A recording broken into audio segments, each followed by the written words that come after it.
Assalamualaikum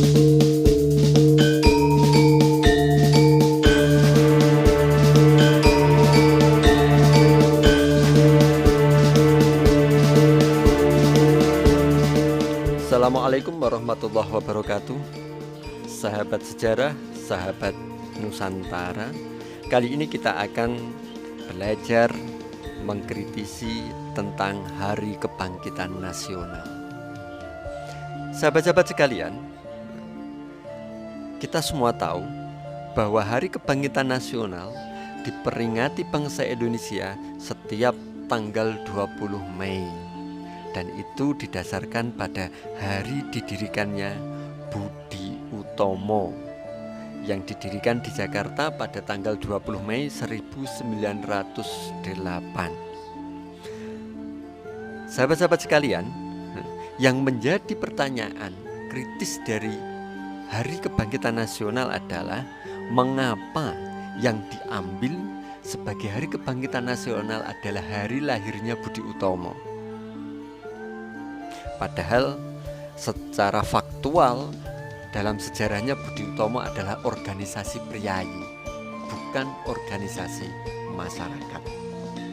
Oke sahabat-sahabat sekalian, untuk lebih jelasnya kita akan membaca buku Seabad Kontroversi Sejarah karya Asfi Warman Adam yang mengkritisi tentang Hari Kebangkitan Nasional 20 Mei tersebut. Oke, langsung saja. Yang pertama, di buku tersebut membahas tentang organisasi Budi Utomo yang eksklusif.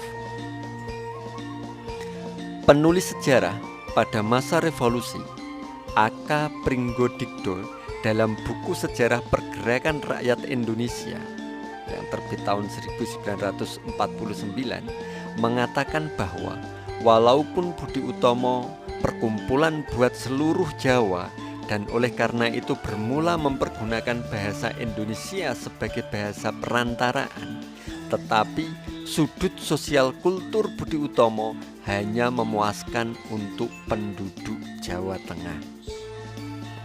Sedangkan sejarawan M.C. Redcliffe, pengajar di Monash University, Australia, menuturkan lebih lanjut tentang organisasi ini dengan versi yang berbeda dari buku pelajaran yang dipakai di Indonesia.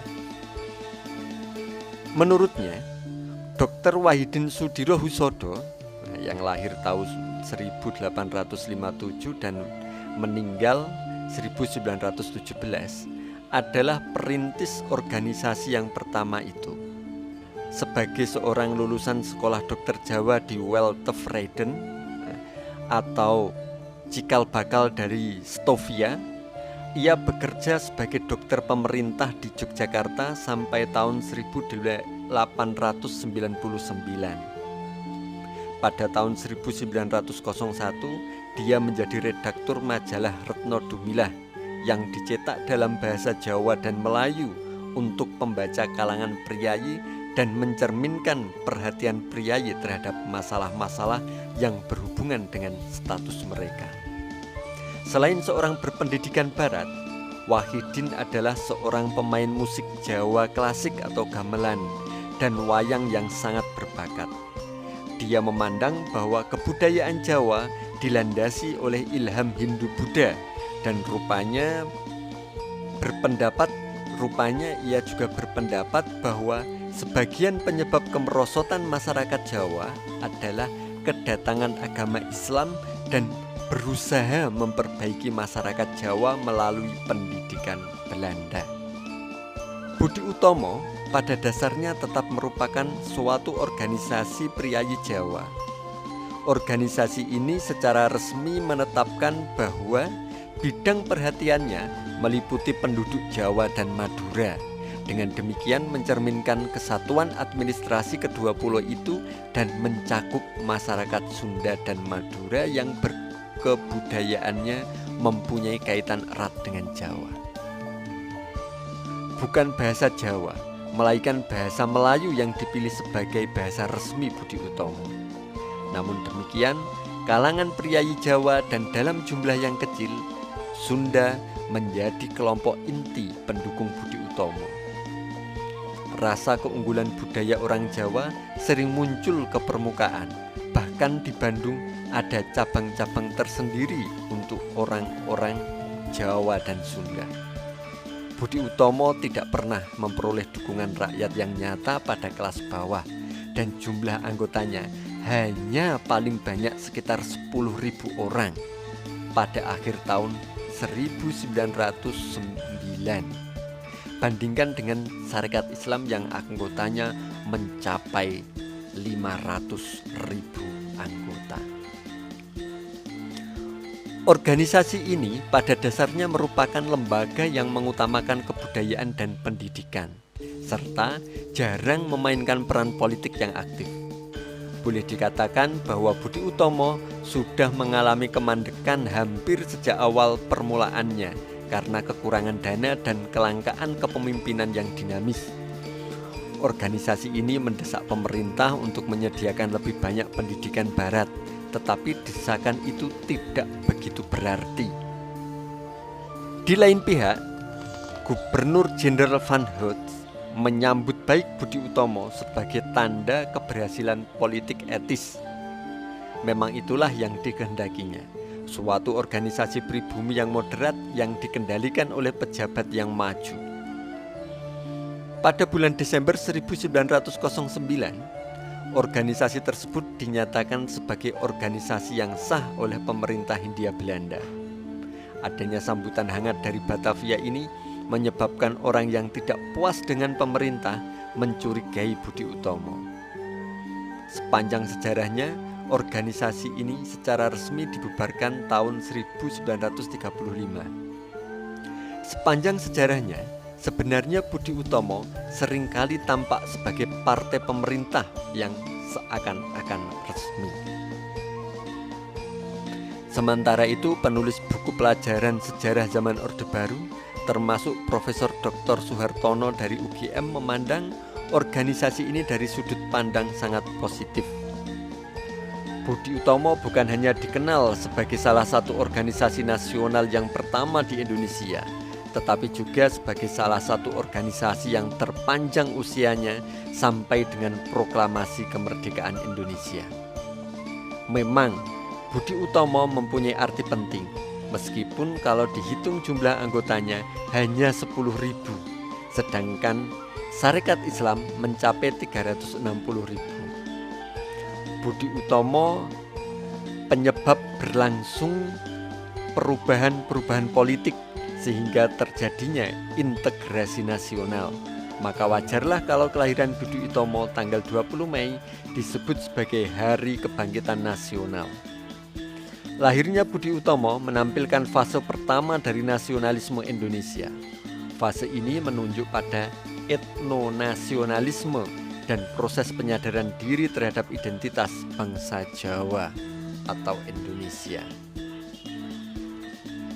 Wycliffe mengatakan bahwa eksistensi Budi Utomo hanya sampai tahun 1935. Tetapi Suhartono melihat bahwa organisasi ini masih ada sampai proklamasi kemerdekaan. Guru-guru dapat menugaskan siswa untuk mencari informasi yang lebih akurat tentang waktu pembubaran Budi Utomo. Oke, sahabat-sahabat sekalian, demikian tadi ulasan singkat tentang kondisi fakta Budi Utomo. Kita coba akan beralih pada organisasi Sarekat Islam. Di sini Asfi Warman Adam memberikan subjudul untuk tulisannya, Sarekat Islam, Banjir Besar. Menurut pakar sejarah Sartono Kartodirjo, Sarekat Islam dalam periode awal perkembangannya merupakan banjir besar, dalam arti bahwa massa dapat dimobilisasi serentak secara besar-besaran, baik dari kota-kota maupun daerah pedesaan. Timbullah suatu pergolakan yang melanda seluruh Indonesia. Gerakan massa semacam itu dianggap sebagai ancaman langsung terhadap penguasa kolonial. Berbeda dengan gerakan-gerakan lainnya, Sarekat Islam merupakan gerakan total, artinya tidak terbatas pada satu orientasi tujuan, tetapi mencakup berbagai bidang aktivitas ekonomi, sosial, politik, dan kultural. Tambahan pula, di dalam gerakan itu, agama Islam berfungsi sebagai ideologi, sehingga gerakan itu lebih merupakan suatu revivalisme, yaitu kehidupan kembali, kepercayaan dengan jiwa atau semangat yang berkobar-kobar. Semangat religius tidak hanya menjiwai gerakan itu, tetapi juga memobilisasi pengikut yang banyak. Berpuluh cabang berdiri tersebar di seluruh Indonesia, sehingga pertumbuhan yang cepat itu membawa akibat bahwa sebagian besar pengikut gerakan itu belum mempunyai pengertian dan kesadaran sepenuhnya tentang tujuan dan kegiatannya, lebih-lebih mereka yang dari pedesaan. Dengan demikian, sudah barang tentu timbul penyimpangan-penyimpangan serta penyalahgunaan perjuangan dan nama Sarekat Islam. Terjadilah peristiwa-peristiwa di mana rakyat membenarkan aksi kolektifnya dengan menamai diri mereka SI. Pemerintah Hindia Belanda menghadapi masalah ini dengan hanya mengizinkan SI lokal, sehingga organisasi SI itu terisolasi satu sama lain. Dengan demikian, SI terpecah belah dan tidak dapat berkembang sebagai gerakan nasional. Oke, sahabat-sahabat sekalian, nah itu tadi gambaran tentang Sarekat Islam. Nah, ini coba kita akan membaca kelanjutannya tentang kesimpulan Asfi Warman Adam. Kenapa 20 Mei dijadikan sebagai Hari Kebangkitan Nasional? Visi kolonial dan Orde Baru. Bagi pemerintah kolonial Belanda, jelas budi utomo yang dipandang penting. Organisasi itu sesuai dengan politik etis yang dicanangkan mereka awal abad ke-20, yaitu ingin meningkatkan pendidikan tetapi tanpa terjun ke politik praktis. Sedangkan Sarekat Islam lebih dipandang sebagai gerakan yang berbahaya. Sebab itu, pengakuan pemerintah kolonial terhadap perhimpunan ini hanya bersifat lokal. Pandangan serupa diteruskan oleh pemerintah Orde Baru yang memandang organisasi seperti Budi Utomo lebih cocok dengan program stabilitas nasional. Sedangkan perkumpulan seperti Sarekat Islam itu berpotensi menimbulkan gejolak. Itulah sebabnya, dalam buku-buku sejarah nasional, Budi Utomo yang lebih ditonjolkan daripada Sarekat Islam. Bahkan selalu ditekankan bahwa organisasi tersebut tidak bersifat kedaerahan. Kini bingkai sejarah lama itu telah retak, perlu dikaji ulang. Oke, sahabat-sahabat sekalian, demikian tadi paparan tentang kontroversi sejarah Hari Kebangkitan Nasional. Lebih tepatnya menggugat Hari Kebangkitan Nasional. Oke, demikian dapat saya sampaikan. Salam sejarah, salam Nusantara. Assalamualaikum warahmatullahi wabarakatuh.